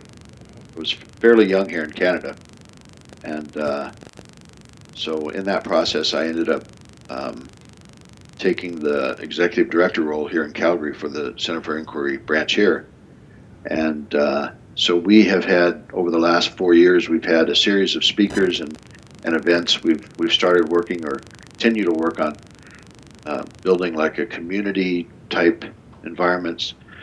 One of the first things I realized when I came here was that if we were to supply a legitimate alternative to people who were walking away from their faith, and we had to provide some of those rituals that are a part of being human. So that's been one of my focuses here, and in all of that, I also work with every opportunity I get to go out and speak in support of the LGBT community. So we go to the Pride event here in Calgary, and I've been to Pride events across the U.S. and Canada, speaking at those as well. I really need you to help us here, because we have so many theists who are so against equality, that is, equality in marriage, etc. And I really need, we need some help here, because these people need our support in this particular movement. They really need to be loved and accepted by all, but that's simply not the case yet. And so what would you say to us? How can we reach out? How can we do more for this particular community to help them move in a good direction, that is, in getting things legislated, etc.? Well, I don't know if I'm the best person to ask that, because I have divested myself of any idea that the Bible is a source of morality. So, and I believe that the vast majority of theists, the reason they have a problem with homosexuality and that community is because they believe the Bible speaks against it. So, and all I have to offer there is I just simply disagree that because I don't see the evidence for the claim that the Bible is a divine moral authority. Right. Having said that, there are some practical things that I have argued over the past few years. One being that regardless of how God might see homosexuality, there is absolutely no evidence that He commands us to mistreat them or to treat them different or to be unkind to them. So even the most devout, realizing there are some passages that people can use to say that we are to be actively opposed to them, but by and large, I don't see any support for the idea that we get to treat them as second-class citizens. Number one, and number two, we still live in a society that in the United States says that our highest moral code is our Constitution.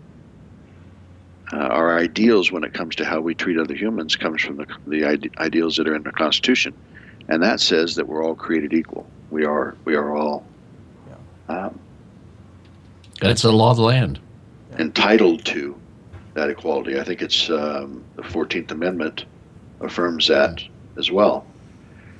And that, and we are not bound as a society to make our laws based on what the Bible says.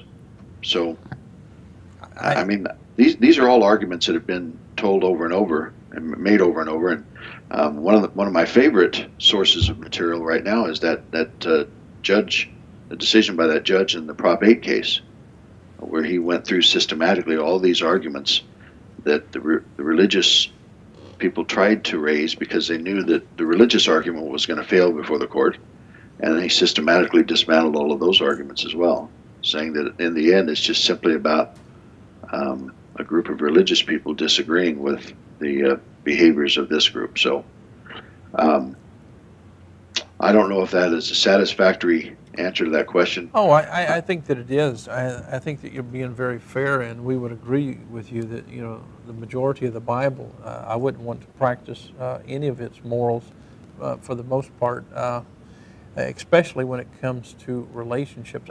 By the way, I didn't buy my wife. I didn't pay, a certain amount of shekels for her, and yeah. And so I'm thankful for that. You know, one of the things that we do need to put on the table here, Dr. Ann Nyland, actually she's probably one of the top lexical theorists in the world. She produced a translation of the New Testament which completely annihilated the notion of homosexuality completely away from the context of the manuscripts themselves. And in all of the Reconstruction models, you really don't find homosexuality even being addressed. It's not a sin or anything like that. And so I would hope that theists, since they do rely so much on a book or a system of authority, I would hope that they would get better reads. And if they did, I think that they would move away from counting on these particular books as their final authority on anything.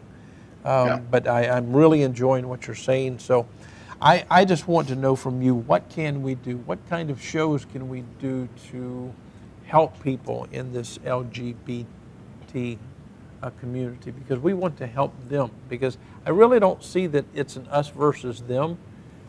We include them. They are part of us. That's the way we look at it anyway. Can you help us here? Well, I mean, there's myriad of opportunities at the local level to find people who are working to change the law in the communities that we're in. I would refer you to a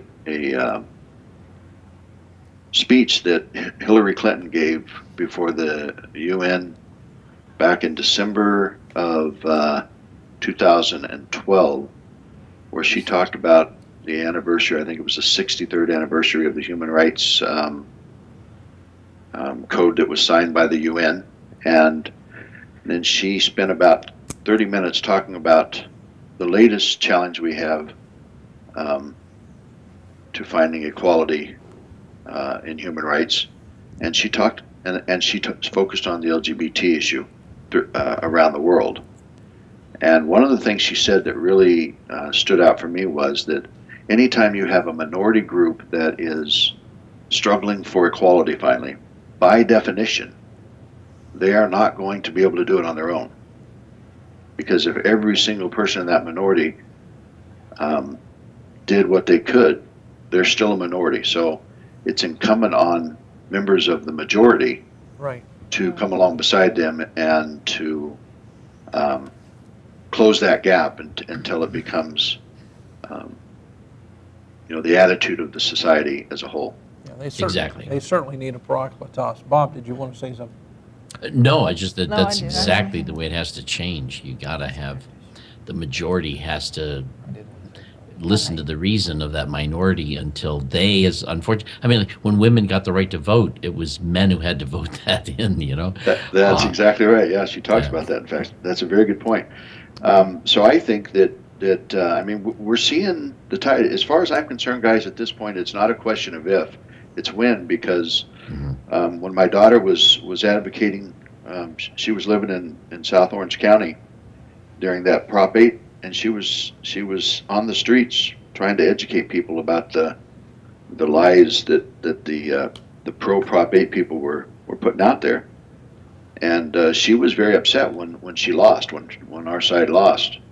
And I had to sit and talk with her and explain to her that there had been two other attempts or two other propositions there in California prior to this one that had addressed this LGBT question. And each time we had lost, but each time the margin closed. So first of all, we lost by 65 to 35, and then we lost by 58 to whatever. And then this Prop 8 was a narrow margin. It was like 52% voted in favor of it. So we have to realize that things are moving in the right direction. It's only a matter of time, but we have to continue to have the conversation.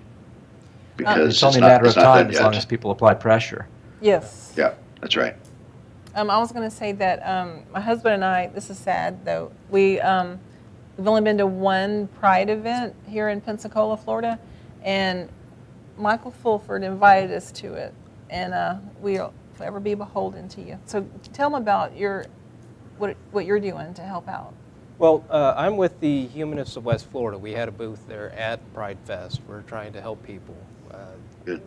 One of the you mentioned the UN. One of the things that, this was just a few years back, that kind of set the tone and made me realize just how big of an issue it is, and it's something I don't think we really understand here in the States, even as bad as it has been, is the UN had a vote to decide whether or not homosexuals were worthy of human rights. And luckily, they voted in favor of that. But the very fact that question came before them is, you're right, it's kind of terrifying. That's right. Yeah. Wow. And that had, and you have in Russia where it's now illegal. You have it in Uganda, Nigeria, these countries. And Go ahead. No, you first. You first. Well, I don't. This may. We might want to put a disclaimer in front of this. I'll try to keep it as sanitary as possible. But I posted a picture recently on my Facebook of a Ugandan man being burned alive. Yeah. And I had just tremendous outpouring of response all across the spectrum. Some people were furious that I put the picture up there. They reported me to Facebook, and the point that I made was we need to understand that this is very tenuous even now. Just because homosexuals have had progress in the United States since Stonewall, and things are so much better for them here than they ever have been before, it doesn't mean that we're anywhere near done with this fight, because the attitude still exists out there, and it's a tenuous grasp we have on justice at this point. There's something I try to remind a lot of people, is that whenever it's a social issue, it's not something that we tend to think, where it's one fight and we won. It is a continuous effort that has to be fought every generation to make, to put it something totally removed from any kind of abuse. You have the evolution debate, which is still going on. And it was decidedly won at one point, but you still have these same fights that go on in every different facet of society that have to be maintained. It's not just a one-time thing where you can say, hey, we have equal rights for everybody, we can stop. Now we're all good, everybody can go home and sing Kumbaya. There's no more racists. There's no so more you're bigots. absolutely right. One of the things we have to do, if this victory is going to stick when it finally comes, is we have to overcome this religious notion that somehow folks are failing God or defying God if they treat homosexuals with just basic human dignity. So, my hope is that when that day comes, when this becomes a majority attitude, that unlike, when Copernicus comes out with his theory on his deathbed, the church eventually changed its interpretation of the Bible so that it wasn't a challenge to accept Copernican concepts. But I'm hoping, though, that in some ways that this issue of the LGBT community, when it finally does have a sufficient foothold, I am hoping that it does something to the fundamentalist kind of movement that basically causes it to really take a step back and become a very fringe part of our society, if not disappearing altogether. Yeah, and that's how they'll do it. That's how they've always done it.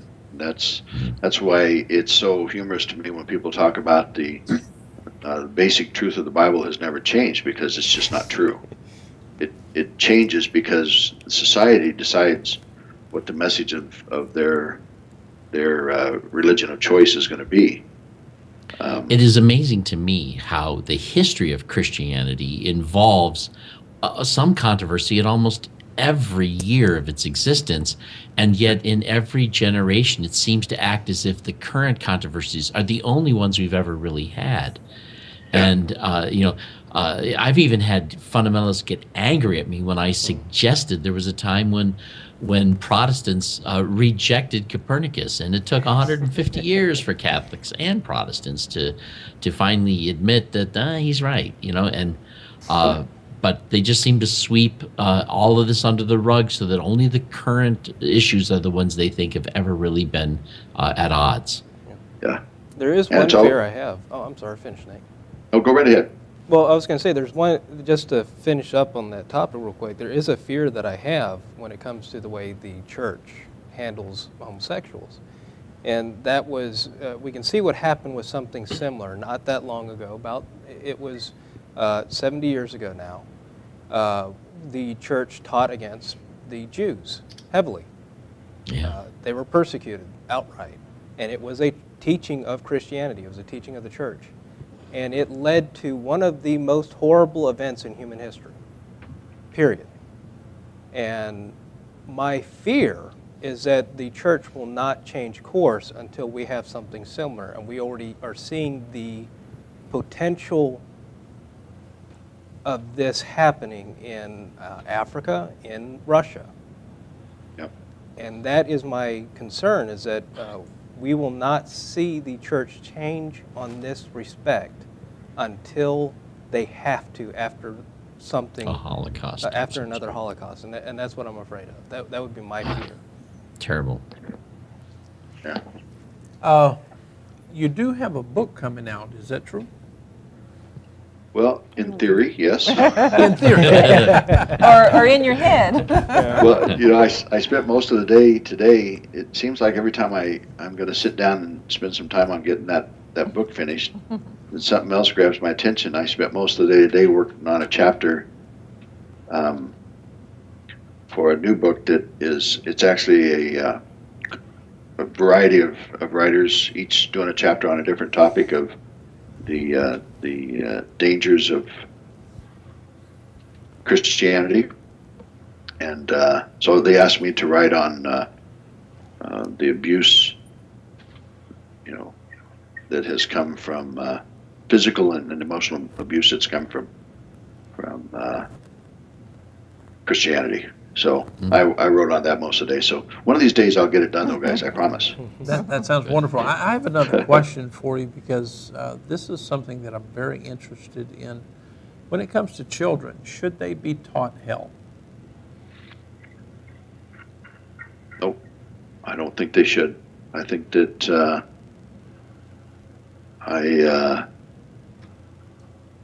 I mean, I know that what it did to me as an 8-year-old. And I know what happened when I had that conversation with my son when he was 7 years old. And the only thing that stands out in my mind, and apparently stood out in my son's mind, was that horrible idea of your body burning for an eternity. And all the rest of it, I mean, the way he reacted in my conversation with him was, I'll do anything to avoid that.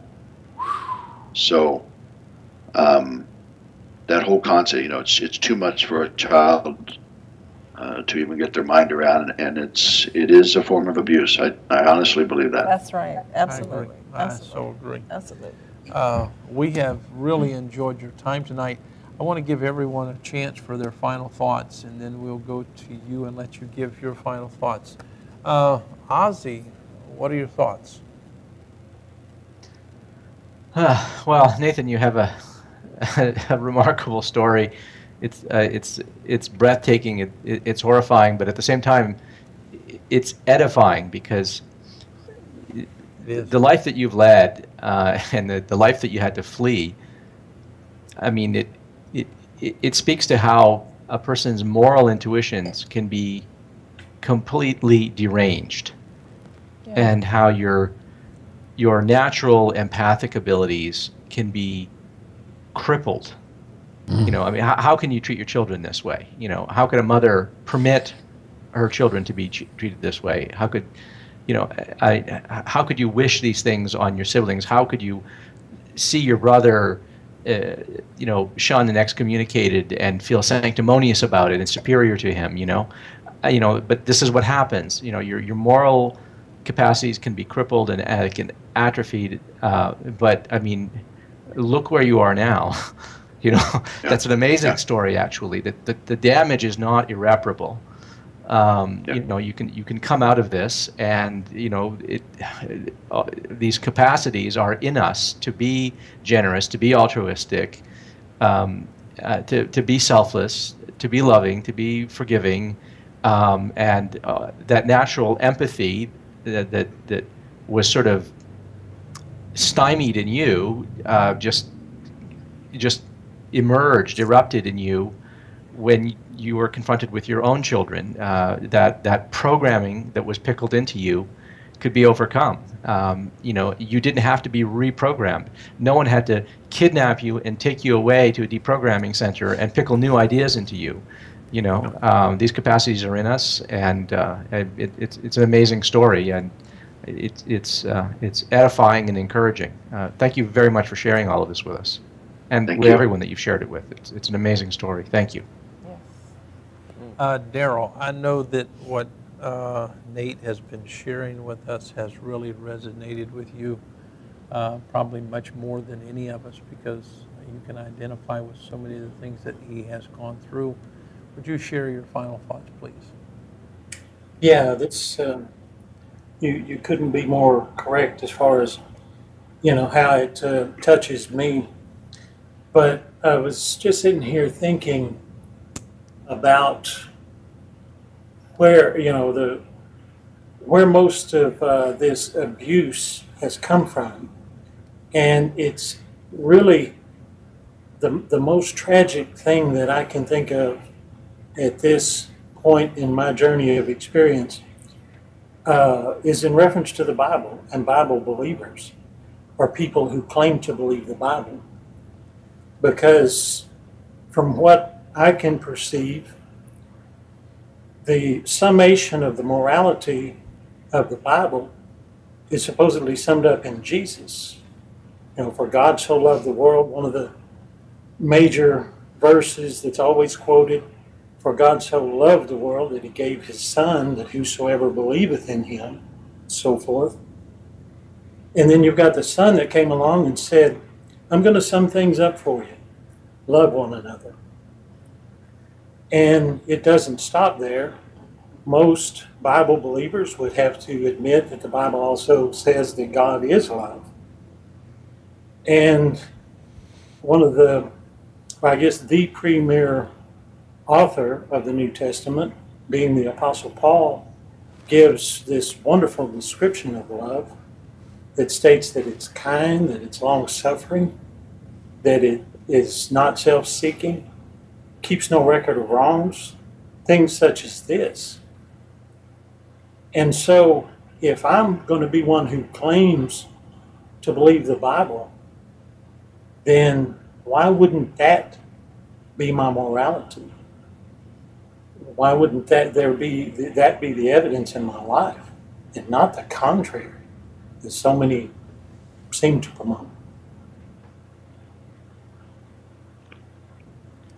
Absolutely. So many times when we read those Old Testament stories and even the New Testament stories and all of the craziness throughout the Bible, from time to time we do find something about the ancients that they were saying that was something that we can identify with. And I can certainly identify with patience and kindness and not keeping a record of wrongs and rising above our differences and learning how to love our enemies. And I think Nate has really made that point tonight well earlier in the program when he said love is wise and hatred is foolish. And he took that from another author and he said, wow, that meant something to me. That was wonderful.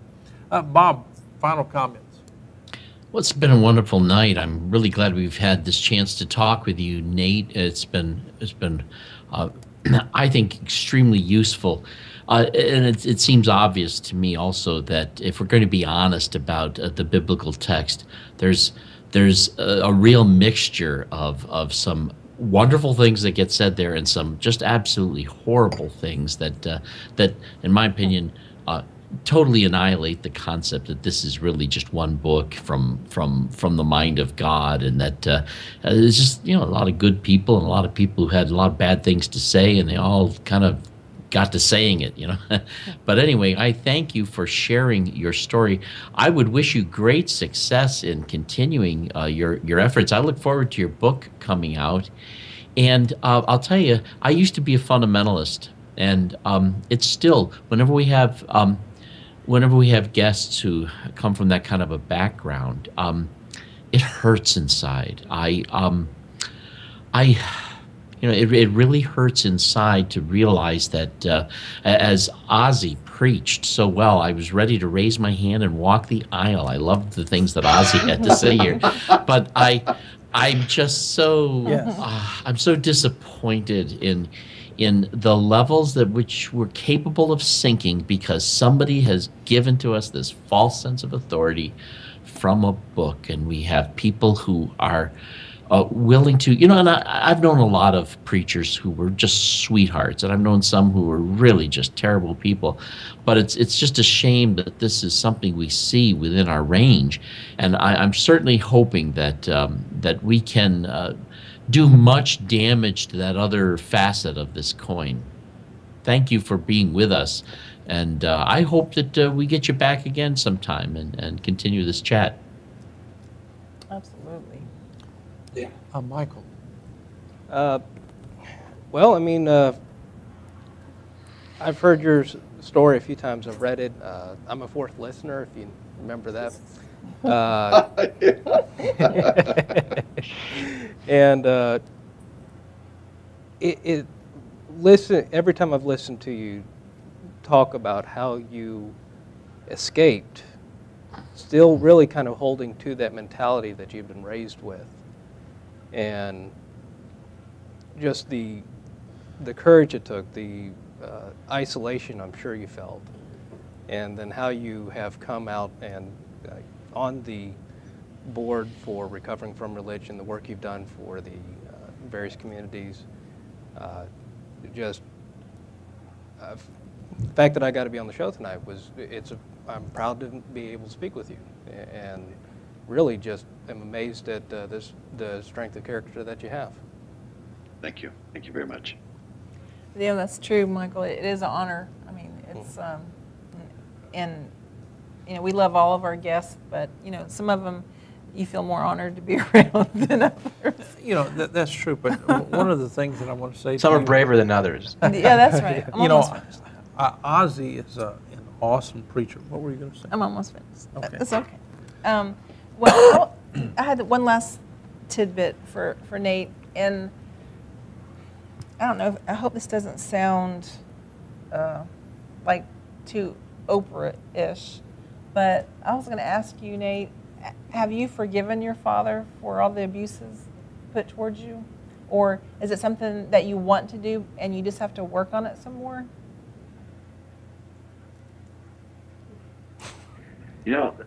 I never know quite how to answer that question. I've always thought the idea of forgiveness required some kind of acknowledgement of the harm done by the person that you forgive. But then there's the question of whether or not it continues to do harm to me when I consider that situation.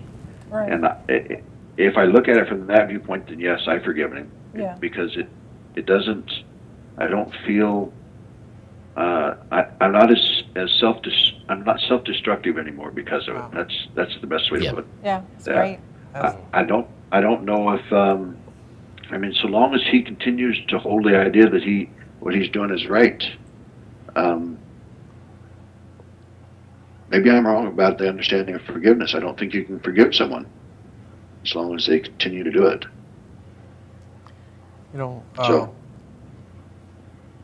I didn't mean to interrupt you. Go ahead.